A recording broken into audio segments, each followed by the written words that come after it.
कदे कपड़े कट्टे गए, कदे कोई चीज़ घर चों गुम हो गई। हौली हौली चलते चलते अखीर की होया कि उन्होंने घर दे विच जो रोटी बनाउण लग्या करन, कदे आटे 'च रंग पै जे, कदे उन्होंने जी सब्जी बना के रखी है सब्जी दे विच रेता पै जे। अखीर उन्होंने किसी ने कहा भी यार तुसीं तरकसील सोसाइटी वाले हैगे, ये भी ये केस हल करते हैं, तुसीं उन्हां कोले चले जाओ, वो तुहाडा ये मसला जिहड़ा हल कर देणगे। दोस्तों अज फिर मैं तुहाडे रूबरू हो रहा एक नई वीडियो नाल,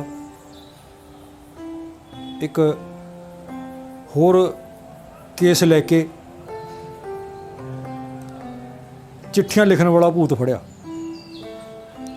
दोस्तों तरकशील सोसाइटी दे विच पिछले 30-31 सालों तो विचरदियां होया बहुत सारे अजीबो गरीब वरतारिਆਂ नाल वाह पिया, खास करके इन्हां मानसिक रोगां दे विच जकड़े होए लोकां नाल, जिन्हां नूं साडा समाज भूतां प्रेतां अंध विश्वासां दे नाल जोड़दा है।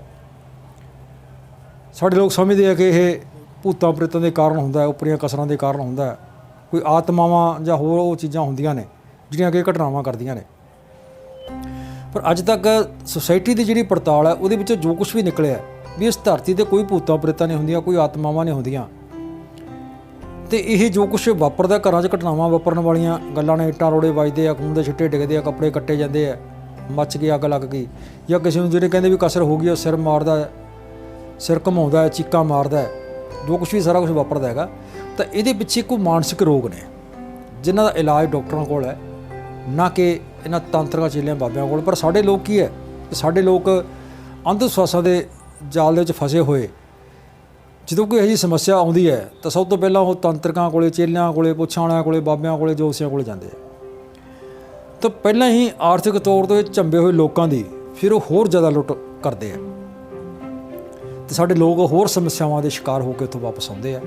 इहो जिहियां सैकड़े घटनावां जिहड़ियां साडे कोले दर्ज ने। अज इस तरह ही एक इहो जिहे मसले दे उत्ते, इहो जिहे केस दे उत्ते आपां गल करन लगे आ। और ये जिहड़ी केस दी मैं हिस्टरी तुहानूं दस्सण लग्या, एक बड़ा ही हैरानीजनक एक केस साडे कोले आया।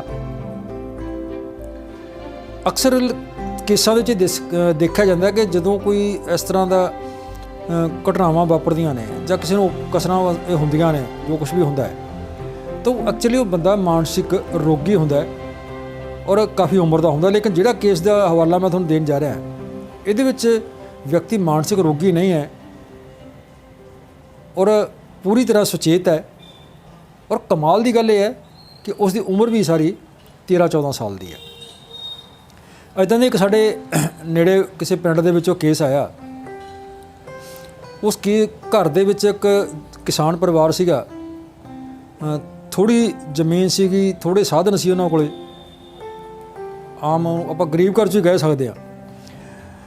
उन्हां दे घरे इस तरह घटनावां वापरन लग गईयां, कदे कपड़े कट्टे गए, कदे कोई चीज़ घर चों गुम हो गई। हौली हौली चलते चलते अखीर की होया कि उन्हां दे घर दे विच जो रोटी बनाउण लग्या करन, कदे आटे 'च रंग पै जे, कदे उन्होंने जी सब्जी बना के रखी है सब्जी दे विच रेता पै जे, घरां दे विच वापरनियां शुरू हो गईयां। हुण जिवें आम हुंदा ही है, जदों उन्हां दे घरां दे घटनावां वापरनियां शुरू हो गईयां तो परिवार भी जिहड़ा अंध विश्वासी सीगा वो चेलियां दे, तांत्रिकां, जोसियां दे चक्कर 'च पै गया, बाबियां कोले जाण लग गया। 6-7 महीने वो चेलियां साधां कोले जांदा रहा, कदे किसी कोले, कदे किसी कोले, बाबे चेले साध, किसी ने तवीज़ देता, किसी ने टूणा करता, किसी ने कुछ करता, वो करवा के करते रहे तो उन्होंने आर्थिक लुੱਟ होर भी करते रहे। पर वो घटनावां घरे वापरनों ना हटियां। अखीर उन्होंने किसी ने कहा भी यार तुसीं तरकसील सोसाइटी वाले हैगे, ये भी इहो जिहे केस हल करते हैं, तुसीं उन्हां कोले चले जाओ, वो तुहाडा ये मसला जिहड़ा हल कर देणगे। घटनावां वापरदियां, कदे आटे दे विच रंग पै जांदा है, कदे सब्जी 'च रेता पै जांदा है, कदे साडे पतीले 'च पई चाह पाड़ जांदी है, कदे गर्म धरिया दुੱਧ पाड़ जांदा है, कपड़े कट्टे जाते, होर भी उन्होंने दस्सिया भी साडे इदां दी घटनावां वापरदियां। तो जिहड़ी उन्होंने एक गल होर दसी विच भी जदों साडे घरे कोई घटना वापरदी है तो उदों एक दिन पहलां चिट्ठी लिख के वो जिहड़ा भूत है वो सानूं दस दिंदा भी तुहाडे घरे कल नूं ये घटना वापरूगी। तो वो चिट्ठी जां साडे विहड़े 'च पई हुंदी है, जां साडे अंदर कमरे 'च पई हुंदी है, जां बाहर बूहे अगे बार 'च पई हुंदी है। तो उत्ते लिखिया हुंदा भी कल नूं तुहाडे घरे आ घटना वापरनी है, तो वो घटना साडे वापर जांदी है। ਚਲੋ ਮੈਂ ਉਹਨੂੰ ਕਿਹਾ ਮੈਂ ਕੋਈ ਗੱਲ ਨਹੀਂ, ਅਸੀਂ ਕੱਲ੍ਹ ਨੂੰ ਤੁਹਾਡੇ ਘਰੇ ਆਵਾਂਗੇ, ਆ ਕੇ ਪੜਤਾਲ ਕਰਾਂਗੇ ਅਤੇ ਉਹਦਾ ਮਸਲੇ ਦਾ ਹੱਲ ਹੋ ਜਾਊਗਾ, ਕੋਈ ਦਿੱਕਤ ਨਹੀਂ ਹੈ। ਅਗਲੇ ਦਿਨ ਆਪਣੀ ਟੀਮ ਲੈ ਕੇ ਅਤੇ ਅਸੀਂ ਉਹਨਾਂ ਦੇ ਪਿੰਡ ਚਲੇ ਗਏ, ਉਹਨਾਂ ਦੇ ਘਰੇ ਜਾ ਕੇ ਪੜਤਾਲ ਕੀਤੀ ਤਾਂ ਘਰ ਦੇ ਵਿੱਚ ਸਿਰਫ 4 ਮੈਂਬਰ ਉਹਨਾਂ ਦੇ। ਇੱਕ ਉਹ ਘਰ ਦਾ ਮੁਖੀ, ਉਹਦੇ ਘਰ ਵਾਲੀ, 2 ਉਹਨਾਂ ਦੇ ਬੱਚੇ, ਇੱਕ ਮੁੰਡਾ 16-17 ਸਾਲ ਦਾ 8ਵੀਂ 9ਵੀਂ 'ਚ ਪੜ੍ਹਦਾ, ਇੱਕ ਬੱਚੀ ਛੋਟੀ 13-14 ਸਾਲ ਦੀ 6ਵੀਂ 7ਵੀਂ 'ਚੋਂ ਪੜ੍ਹਦੀ। ਜਦੋਂ ਸਾਰੀ ਗੱਲਬਾਤ ਅਸੀਂ ਕਰਿਆ, ਉਹਨਾਂ ਜਿਹੜੀਆਂ ਚਿੱਠੀਆਂ ਜਿਹੜੀਆਂ ਲਿਖੀਆਂ ਹੋਈਆਂ ਸੀਗੀਆਂ, ਜਿਹੜੇ ਕਹਿੰਦੇ ਸੀ ਵੀ ਭੂਤ ਚਿੱਠੀਆਂ ਲਿਖਦਾ, ਉਹ ਚਿੱਠੀਆਂ ਉਹਨਾਂ ਨੇ ਮੈਨੂੰ ਸਾਰੀਆਂ ਫੜਾ ਦੀਆਂ, ਇਕੱਠੀਆਂ ਕਰਕੇ ਰੱਖੀਆਂ ਹੋਈਆਂ ਸੀਗੀਆਂ। ਉਹ ਮੈਂ ਸਾਰਾ ਪੜ੍ਹਿਆ, ਚਿੱਠੀਆਂ ਪੜ੍ਹੀਆਂ ਤਾਂ ਵਾਕਿਆ ਉਹਨਾਂ 'ਤੇ ਲਿਖਿਆ ਹੋਇਆ ਵੀ ਕੱਲ੍ਹ ਨੂੰ ਤੁਹਾਡੇ ਆਟੇ ਦੇ ਵਿੱਚ ਰੰਗ ਪਊਗਾ, ਕੱਲ੍ਹ ਨੂੰ ਤੁਹਾਡੇ ਸਬਜ਼ੀ ਦੇ ਵਿੱਚ ਜਿਹੜਾ ਹੈਗਾ ਰੇਤਾ ਪਊਗਾ। ਅਤੇ ਉਹ ਸਾਰਾ ਕੁਛ ਪਹਿਲਾਂ ਲਿਖਿਆ ਹੋਇਆ ਸੀਗਾ ਉਹਨਾਂ ਦੇ ਉੱਤੇ, ਅਤੇ ਉਹਦੇ ਉਹਨਾਂ ਦੇ ਘਰੇ ਘਟਨਾਵਾਂ ਵਾਪਰਦੀਆਂ ਸੀ। ਚਲੋ ਖੈਰ, ਮੈਂ ਉਹਨਾਂ ਕਿਹਾ ਵੀ ਕੋਈ ਗੱਲ ਨਹੀਂ, ਤੁਸੀਂ ਬੱਚਿਆਂ ਨੂੰ ਵੀ ਬੁਲਾ ਲਓ। ਬੱਚੇ ਸਕੂਲ ਗਏ ਹੋਏ ਸੀਗੇ, ਉਹਨਾਂ ਨੇ ਸਕੂਲ 'ਚੋਂ ਬੱਚੇ ਬੁਲਾ ਲਏ, ਬੱਚੇ ਆ ਗਏ। ਜਦੋਂ ਸਾਰੇ ਪਰਿਵਾਰ ਨਾਲ ਗੱਲਬਾਤ ਕੀਤੀ, ਅਖੀਰ ਮੈਂ ਕਿਹਾ ਵੀ ਤੁਸੀਂ ਐਂ ਕਰੋ, ਜਿਹੜੇ ਬੱਚੇ ਸੀਗੇ ਉਹਨਾਂ ਦੀ ਕਾਪੀ ਲੈ ਕੇ, ਪੈਨ ਲੈ ਕੇ, ਅਤੇ ਕਾਪੀ ਦੇ ਵਿੱਚ ਮੈਂ ਉਹਨਾਂ ਨੂੰ ਕੁਛ ਲਾਈਨਾਂ ਮੈਂ ਬੋਲਦਾ ਜੀ, ਤੁਸੀਂ ਲਿਖੋ। ਮੈਂ ਬੋਲ ਕੇ ਕੁਛ ਲਾਈਨਾਂ ਉਹਨਾਂ ਤੋਂ ਲਿਖਵਾ ਲਈਆਂ। ਲਿਖਾ ਕੇ ਫਿਰ ਮੈਂ ਜਦੋਂ ਉਹ ਜਿਹੜੀ ਚਿੱਠੀਆਂ ਦੀ ਲਿਖਤ ਸੀਗੀ, ਜਿਹੜੀਆਂ ਚਿੱਠੀਆਂ ਲਿਖੀਆਂ ਜਾਂਦੀਆਂ ਸੀਗੀਆਂ ਵੀ ਆਹ ਘਟਨਾ ਹੋਊਗੀ, ਜਦੋਂ ਉਹਨਾਂ ਨਾਲ ਮਿਲਾਈ ਤਾਂ ਉਹ ਜਿਹੜੀ ਲਿਖਤ ਸੀਗੀ ਉਹ ਬੱਚੀ ਦੀ ਲਿਖਾਈ ਨਾਲ ਮਿਲ ਗਈ। ਕਲੀਅਰ ਸਾਫ਼ ਹੋ ਗਿਆ ਵੀ ਘਟਨਾਵਾਂ ਦੀ ਜ਼ਿੰਮੇਵਾਰ ਬੱਚੀ ਹੈ। ਪਰ ਹੈਰਾਨਗੀ ਫਿਰ ਵੀ ਮੇਰੇ ਦਿਮਾਗ ਦੇ ਵਿੱਚ ਵੀ, ਇੰਨੀ ਛੋਟੀ ਬੱਚੀ ਔਰ ਇੰਨੇ ਮਤਲਬ ਮਾਨਸਿਕ ਰੋਗੀ, ਕਿਉਂਕਿ ਬੱਚੀ ਮਾਨਸਿਕ ਰੋਗੀ ਵੀ ਨਹੀਂ ਲੱਗ ਰਹੀ ਸੀ, ਉਹ ਬਿਲਕੁਲ ਹੀ ਕਿਸੇ ਕਿਸਮ ਨਾਲ ਨਹੀਂ ਲੱਗ ਰਿਹਾ ਸੀ ਵੀ ਇਹਨੂੰ ਕੋਈ ਮਾਨਸਿਕ ਰੋਗ ਹੈ। ਤਾਂ ਉਹਦੇ ਵਿੱਚੋਂ ਗੱਲ ਕੀ ਨਿਕਲੀ ਕਿ ਉਹ ਬੱਚੀ ਉਹਨਾਂ ਦੀ ਸਕੀ ਧੀ ਨਹੀਂ ਸੀ। ਅਸਲ ਦੇ ਵਿੱਚ ਕੀ ਹੋਇਆ ਕਿ ਉਹ ਬੱਚੀ ਦੀ ਉਹ ਭੂਆ ਸੀ, ਉਸ ਪਰਿਵਾਰ ਦੀ, ਉਸ ਮੁਖੀ ਦੇ ਜਿਹੜੇ ਘਰ ਵਾਲੀ ਸੀ, ਉਹਦੀ ਭੂਆ ਸੀਗੀ ਬੱਚੀ ਦੀ। ਹੋਇਆ ਕਿ ਉਹ ਜਦੋਂ ਬੱਚੀ 1.5 ਸਾਲ ਦੀ ਸੀ, ਛੋਟੀ ਸੀ ਬੱਚੀ, ਤਾਂ ਉਹਦੇ ਭਰਾ ਦੀ ਮੌਤ ਹੋ ਗਈ ਕਿਸੇ ਬਿਮਾਰੀ ਦੇ ਚਲਦਿਆਂ। ਉਹਦੇ ਭਰਾ ਦੀ ਮੌਤ ਹੋ ਗਈ ਤਾਂ ਉਹਦੇ ਭਰਾ ਦੇ 3 ਬੱਚੀਆਂ ਸੀਗੀਆਂ, ਕੁੜੀਆਂ ਸੀਗੀਆਂ। ਇਹ ਛੋਟੀ ਸੀਗੀ, ਜਦੋਂ 1.5 ਸਾਲ ਦੀ ਸੀ ਤਾਂ ਉਹਦੇ ਕੁੜੀ ਦੇ ਪਿਓ ਦੀ ਮੌਤ ਹੋਈ ਹੈ। ਅਤੇ ਚਲੋ ਇਸ ਪਰਿਵਾਰ ਨੇ ਸੋਚਿਆ ਵੀ ਆਪਾਂ ਐਂ ਕਰਦੇ ਹਾਂ, ਇਹ ਹੁਣ 3 ਬੱਚੀਆਂ ਨੇ, ਕੁੜੀ ਦੀ ਭੂਆ ਨੇ ਸੋਚਿਆ ਵੀ ਹੁਣ ਮੇਰੀ ਭਰਜਾਈ ਬੱਚੀਆਂ ਨੂੰ ਕਿਵੇਂ ਪਾਲੂਗੀ, 3 ਨੂੰ, ਚਲ ਇੱਕ ਮੈਂ ਲੈ ਜਾਂਦੀ ਹਾਂ। ਉਹਨਾਂ ਨੇ ਪਰਿਵਾਰ ਨੂੰ ਕਹਿ ਕੇ ਉਹ ਬੱਚੀ ਗੋਦ ਲੈ ਲਈ ਵੀ ਚੱਲ ਸਾਡੇ ਨਾਲੇ ਧੀ ਹੈ ਨੇਗੀ, ਕੁੜੀ ਹੈ, ਅਤੇ ਅਸੀਂ ਪਾਲ ਲਾਂਗੇ। ਹੁਣ ਉਸ ਟਾਈਮ ਤਾਂ ਉਹਨਾਂ ਨੇ ਜਜ਼ਬਾਤੀ ਹੋ ਕੇ ਜਾਂ ਕਿਵੇਂ ਵੀ ਕਹਿ ਲਓ, ਉਹ ਬੱਚੀ ਨੂੰ ਗੋਦ ਲੈ ਲਿਆ, ਬੱਚੀ ਨੂੰ ਘਰੇ ਲਿਆਏ। ਪਰ ਆਰਥਿਕ ਸਥਿਤੀ ਉਹਨਾਂ ਦੀ ਵੀ ਇੰਨੀ ਮਜ਼ਬੂਤ, ਸਟਰੋਂਗ ਨਹੀਂ ਸੀਗੀ। ਖੈਰ ਚੱਲਦਾ ਰਿਹਾ, ਬੱਚੀ ਪਲਦੀ ਰਹੀ, ਵੱਡੀ ਹੁੰਦੀ ਰਹੀ, ਸਕੂਲ ਲੱਗ ਗਈ, ਸਕੂਲ ਤੋਂ ਪੜ੍ਹਦੀ ਰਹੀ ਉਹ। ਹੁਣ ਉਹਨਾਂ ਨੂੰ ਕੀ ਹੋਇਆ ਕਿ ਜਦੋਂ ਬੱਚੀ 13-14 ਸਾਲ ਦੀ ਹੋ ਗਈ, ਅਕਸਰ 13-14 ਸਾਲ ਦਾ ਬੱਚਾ ਪੂਰਾ ਹੁਸ਼ਿਆਰ ਹੋ ਜਾਂਦਾ, ਵੱਡਾ ਲੱਗਣ ਲੱਗ ਜਾਂਦਾ, ਤਾਂ ਉਹਨਾਂ ਨੂੰ ਹੁਣ ਇਹ ਲੱਗਣ ਲੱਗਿਆ ਵੀ ਬੱਚੀ ਦੇ ਖਰਚੇ ਵੱਧ ਗਏ, ਪੜ੍ਹਾਈ ਦੇ ਖਰਚੇ ਵੱਧ ਗਏ, ਉਹਦੀਆਂ ਬੱਚੀ ਦੀਆਂ ਲੋੜਾਂ ਵੱਧ ਗਈਆਂ, ਲੀੜੇ ਕੱਪੜਿਆਂ ਦੇ ਖਰਚੇ ਵੱਧ ਗਏ। ਅਤੇ ਇਹਦੇ ਵਿੱਚ ਫਿਰ ਉਹਨਾਂ ਦੇ ਮਨ ਨੂੰ ਲੱਗਿਆ ਵੀ ਹੁਣ ਇਹ ਬੱਚੀ ਵੱਡੀ ਹੋ ਗਈ ਹੈ ਅਤੇ ਵਿਆਹੁਣੀ ਤਾਂ ਆਪਾਂ ਨੂੰ ਪਊਗੀ ਨਾ, ਇਹਦਾ ਖਰਚਾ ਕਿੱਥੋਂ ਕਰਾਂਗੇ। ਉਹਨਾਂ ਨੇ ਕੀ ਕਰਿਆ, ਫਿਰ ਬੱਚੀ ਨੂੰ ਤੰਗ ਪਰੇਸ਼ਾਨ ਕਰਨਾ ਸ਼ੁਰੂ ਕਰਤਾ, ਉਹਨੂੰ ਕੁੱਟਣਾ ਮਾਰਨਾ ਸ਼ੁਰੂ ਕਰਤਾ। ਉਹਨੂੰ ਉਹਦੀਆਂ ਲੋੜਾਂ ਦੀਆਂ ਚੀਜ਼ਾਂ, ਚਾਹੇ ਸਕੂਲ ਦੀਆਂ ਸੀਗੀਆਂ, ਚਾਹੇ ਕੋਈ ਲੀੜਾ ਕੱਪੜਾ ਸੀਗਾ, ਉਹ ਦੇਣ 'ਚੋਂ ਅਣਗਹਿਲੀ ਕਰਨੀ ਸ਼ੁਰੂ ਕਰਤੀ। ਬੱਚੀ ਨਾਲ ਵਿਤਕਰਾ ਸ਼ੁਰੂ ਹੋ ਗਿਆ। ਹੁਣ ਕਿਉਂਕਿ ਬੱਚੀ ਵੀ ਆਮ ਬੱਚਿਆਂ ਨਾਲੋਂ ਕੁਛ ਤੇਜ਼ ਦਿਮਾਗ ਕਹਿ ਲਓ, ਜਾਂ ਬੱਚੀ ਹੁਸ਼ਿਆਰ ਸੀ, ਔਰ ਇਸ ਸਥਿਤੀ ਨੂੰ ਸਾਰੀ ਸਮਝਦੀ ਸੀ ਬੱਚੀ ਵੀ ਹੁਣ ਇਹ ਮੈਨੂੰ ਘਰੋਂ ਕੱਢਣਾ ਚਾਹੁੰਦੇ ਆ। ਹੁਣ ਛੋਟੀ ਹੁੰਦੇ ਬੱਚੀ ਉੱਥੇ ਪਲੀ ਸੀ, ਬੱਚੀ ਦਾ ਉਸ ਘਰ ਦੇ ਵਿੱਚ ਮੋਹ ਵੀ ਸੀਗਾ, ਅਤੇ ਬੱਚੀ ਨੂੰ ਇੰਨਾ ਵੀ ਗਿਆਨ ਸੀਗਾ ਕਿ ਮੇਰੀਆਂ 2 ਭੈਣਾਂ ਹੋਰ ਨੇ, ਮੈਥੋਂ ਵੱਡੀਆਂ ਨੇ, ਅਤੇ ਮੇਰੀ ਮਾਂ ਹੈ ਇਕੱਲੀ, ਵੀ ਸਾਨੂੰ ਕਿਵੇਂ ਸਾਂਭੂਗੀ ਜਾਂ ਕਿਵੇਂ ਸਾਡਾ ਬੋਝ ਚੱਕੂਗੀ। ਹੁਣ ਬੱਚੀ ਹੋਰ ਤਾਂ ਕੁਛ ਕਰ ਨਹੀਂ ਸਕੀ।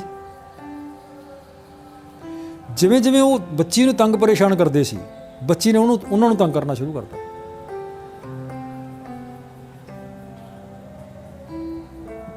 ਉੱਦਾਂ ਦੀਆਂ ਘਟਨਾਵਾਂ ਕਰਨ ਲੱਗ ਗਈ ਘਰੇ। ਤਾਂ ਜਦੋਂ ਅਸੀਂ ਬੱਚੀ ਨਾਲ ਗੱਲਬਾਤ ਕੀਤੀ ਵੀ ਬੇਟਾ ਤੂੰ ਇਦਾਂ ਕਿਉਂ ਕਰਦੀ ਹੈ, ਫਿਰ ਤੂੰ ਉਹਨਾਂ ਨਾਲ ਗੱਲ ਕਰ ਲੈਣੀ ਸੀਗੀ ਜਾਂ ਉਹਨਾਂ ਨੂੰ ਕਹਿਣਾ ਸੀ ਵੀ ਮੈਨੂੰ ਤੰਗ ਨਾ ਕਰੋ, ਪਰੇਸ਼ਾਨ ਨਾ ਕਰੋ। ਤਾਂ ਉਹ ਕਹਿੰਦੀ ਸਰ ਇਹਨਾਂ ਨੇ ਕਿਹੜਾ ਹਟਣਾ ਸੀ। ਹੁਣ ਕਹਿੰਦੀ ਜਦੋਂ ਇਹਨਾਂ ਦੀ ਸੋਚ ਹੀ ਹੈ ਵੀ ਮੈਨੂੰ ਘਰੋਂ ਕੱਢਣਾ ਚਾਹੁੰਦੇ ਆ ਇਹ, ਵੀ ਮੈਂ ਆਪਦੀ ਮਾਂ ਕੋਲ ਚਲੀ ਜਾਵਾਂ, ਅਤੇ ਮੈਂ ਕਹਿੰਦੀ ਫਿਰ ਇਹ ਸ਼ੁਰੂ ਕਰਤਾ। ਇਹ ਮੈਨੂੰ ਤੰਗ ਕਰਦੇ ਸੀ, ਮੈਂ ਇਹਨਾਂ ਨੂੰ ਤੰਗ ਕਰਨ ਲੱਗ ਗਈ। ਫਿਰ ਅਸੀਂ ਬੱਚੀ ਨੂੰ ਸਮਝਾਇਆ। ਚਲੋ ਉਹ ਬੱਚੀ ਨੇ ਕਿੱਥੋਂ ਇਹ ਆਈਡੀਆ ਲਿਆ, ਕਿਵੇਂ ਲਿਆ, ਇਹ ਮੈਂ ਸ਼ੋਅ ਨਹੀਂ ਕਰੂੰਗਾ ਵੀ ਇਹ ਘਟਨਾਵਾਂ ਦਾ ਜਿਹੜਾ ਉਹਨੇ ਕਿਵੇਂ ਅਤੇ ਕਿਉਂ ਕਰਿਆ, ਇਹਨੂੰ ਮੈਂ ਸ਼ੋਅ ਨਹੀਂ ਕਰੂੰਗਾ। ਲੇਕਿਨ ਉਸ ਤੋਂ ਬਾਅਦ ਅਸੀਂ ਉਹਨਾਂ ਪਰਿਵਾਰ ਨੂੰ ਬਿਠਾਇਆ, ਉਹਨਾਂ ਨੂੰ ਸਮਝਾਇਆ ਵੀ ਇਹ ਜ਼ਰੂਰੀ ਨਹੀਂ ਹੈ ਕਿ ਬੱਚੀ ਤੁਹਾਡੇ 'ਤੇ ਬੋਝ ਹੈ। ਤੁਸੀਂ ਔਖੇ ਸੌਖੇ ਨੂੰ ਬੱਚੀ ਨੂੰ ਪੜ੍ਹਾਓ, ਚੰਗੀ ਪੜ੍ਹਾਈ ਕਰਵਾਓ ਇਹਦੀ। ਔਰ ਇਹ ਵੀ ਹੋ ਸਕਦਾ ਵੀ ਜੇ ਤੁਸੀਂ ਇਹਨੂੰ ਚੰਗੀ ਪੜ੍ਹਾਈ ਕਰਾਓਗੇ, ਕੱਲ੍ਹ ਨੂੰ ਕਿਤੇ ਨਾ ਕਿਤੇ ਕਿਸੇ ਸਰਵਿਸ 'ਤੇ ਲੱਗ ਕੇ ਤੁਹਾਡਾ ਵੀ ਸਹਾਰਾ ਬਣ ਜੂਗੀ। ਅਤੇ ਬਾਕੀ ਜੇ ਹੁਣ ਤੁਸੀਂ ਇਹਨੂੰ ਬੱਚੀ ਨੂੰ ਲਿਆਏ ਹੋ, ਗੋਦ ਲਿਆ ਹੈ, ਤਾਂ ਤੁਹਾਨੂੰ ਇਹ ਥੋੜ੍ਹੀਆਂ ਜ਼ਿੰਮੇਵਾਰੀਆਂ, ਫਰਜ਼ ਤਾਂ ਨਿਭਾਉਣਾ ਹੀ ਪਊਗਾ। ਸਮਾਜਿਕ ਤੌਰ 'ਤੇ ਵੀ ਨਿਭਾਉਣਾ ਪਊਗਾ। ਜੇ ਤੁਸੀਂ ਅੱਜ ਬੱਚੀ ਨੂੰ ਵਾਪਸ ਭੇਜਦੇ ਵੀ ਹੋ ਤਾਂ ਵੀ ਸਮਾਜਿਕ ਤੌਰ 'ਤੇ ਤੁਸੀਂ ਸਵਾਲਾਂ ਦੇ ਘੇਰੇ ਦੇ ਵਿੱਚ ਆਓਗੇ। ਆਖਰ ਤੁਹਾਨੂੰ ਇਸ ਫਰਜ਼ ਨਿਭਾਉਣਾ ਪੈਣਾ। ਅਤੇ ਚਾਹੇ ਤੁਸੀਂ ਇਹਨੂੰ ਹੱਸ ਕੇ ਨਿਭਾਓ, ਚਾਹੇ ਤੁਸੀਂ ਤੰਗ ਹੋ ਕੇ ਨਿਭਾਓ। ਗੱਲ ਉਹਨਾਂ ਦੀ ਵੀ ਸਮਝ ਆ ਗਈ। ਉਹ ਕਹਿੰਦੇ ਜੀ ਠੀਕ ਹੈ, ਅੱਜ ਤੋਂ ਬਾਅਦ ਅਸੀਂ ਬੱਚੀ ਨਾਲ ਕੋਈ ਵਿਤਕਰਾ ਨਹੀਂ ਕਰਾਂਗੇ, ਅਸੀਂ ਇਹਦੀ ਪਰਵਰਿਸ਼ ਜਿਹੜੀ ਹੈ ਪਹਿਲਾਂ ਵਾਂਗ ਹੀ ਕਰਾਂਗੇ, ਪਹਿਲਾਂ ਵਾਂਗ ਇਹਨੂੰ ਪਿਆਰ ਸਤਿਕਾਰ ਦੇਵਾਂਗੇ। ਉਹਨਾਂ ਦੀ ਇਹ ਗੱਲ ਸਮਝ ਆ ਗਈ। ਉਸ ਤੋਂ ਬਾਅਦ ਅਸੀਂ ਬੱਚੀ ਨੂੰ ਵੀ ਉਹਨੂੰ ਸਮਝਾਇਆ ਸਾਰੀ ਗੱਲਬਾਤ ਵੀ ਬੇਟਾ ਇੱਦਾਂ ਨਹੀਂ ਹੁੰਦਾ ਗਾ, ਇਹ ਕਿਸੇ ਮਸਲੇ ਦਾ ਹੱਲ ਇੱਦਾਂ ਨਹੀਂ ਹੋਇਆ ਕਰਦਾ। ਸੋ ਸਾਰੇ ਪਰਿਵਾਰ ਨੂੰ ਸਮਝਾਉਣ ਤੋਂ ਬਾਅਦ ਅਸੀਂ ਵਾਪਸ ਆ ਗਏ। ਮੁੜ ਕੇ ਉਹਨਾਂ ਦੇ ਘਰੇ ਘਟਨਾਵਾਂ ਨਹੀਂ ਵਾਪਰੀਆਂ। ਲੇਕਿਨ ਉਹਦੇ ਵਿੱਚ ਜੋ ਸਾਨੂੰ ਹੈਰਾਨੀਜਨਕ ਗੱਲ ਕਮਾਲ ਦੀ ਲੱਗੀ ਵੀ ਉਸ ਬੱਚੀ ਦੇ ਦਿਮਾਗ ਦੇ ਵਿੱਚ, ਚਾਹੇ ਉਹ ਕਿਤੋਂ ਵੀ ਬੱਚੀ ਨੇ ਆਈਡੀਆ ਲਿਆ ਆਇਆ ਉਹਦੇ ਕੋਲੇ, ਪਰ ਇੱਕ ਇੰਨਾ ਛੋਟਾ ਬੱਚਾ ਇੱਕ ਉਸ ਪਰੇਸ਼ਾਨੀ ਦੇ ਵਿੱਚ ਘਿਰਿਆ ਹੋਇਆ, ਆਪਣੇ ਪਰਿਵਾਰ ਤੋਂ, ਆਪਣੇ ਵਿਤਕਰੇ ਦਾ, ਆਪਣੇ ਨਾਲ ਹੋ ਰਹੀਆਂ ਜ਼ਿਆਦਤੀਆਂ ਦਾ ਕਿਸ ਤਰ੍ਹਾਂ ਉਹ ਕਹਿ ਲਓ ਵੀ ਬਦਲਾ ਲੈ ਰਿਹਾ।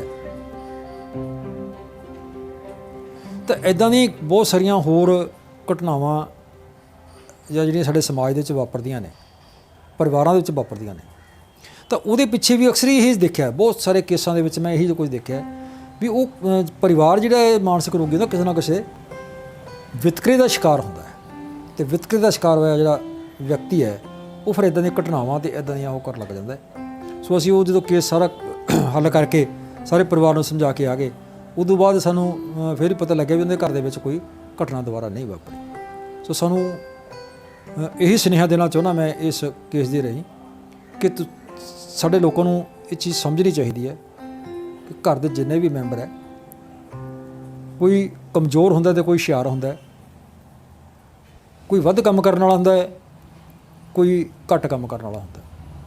ਲੇਕਿਨ ਸਾਨੂੰ ਸਾਰੇ ਪਰਿਵਾਰ ਨੂੰ ਇੱਕ ਬਰਾਬਰ ਸਮਝਣਾ ਚਾਹੀਦਾ। ਪਰਿਵਾਰ ਦੇ ਮੈਂਬਰਾਂ ਨੂੰ ਜਦੋਂ ਕਿਸੇ ਪਰਿਵਾਰ ਨਾਲ ਕਿਸੇ ਨਾਲ ਕੋਈ ਵਿਤਕਰਾ ਹੋਊਗਾ ਤਾਂ ਫਿਰ ਉੱਥੇ ਭੂਤਾਂ ਚਿੱਠੀਆਂ ਲਿਖਣਗੀਆਂ, ਤਾਂ ਇਹੀ ਜਿਹੜੇ ਮਸਲੇ ਖੜ੍ਹੇ ਹੋਣਗੇ।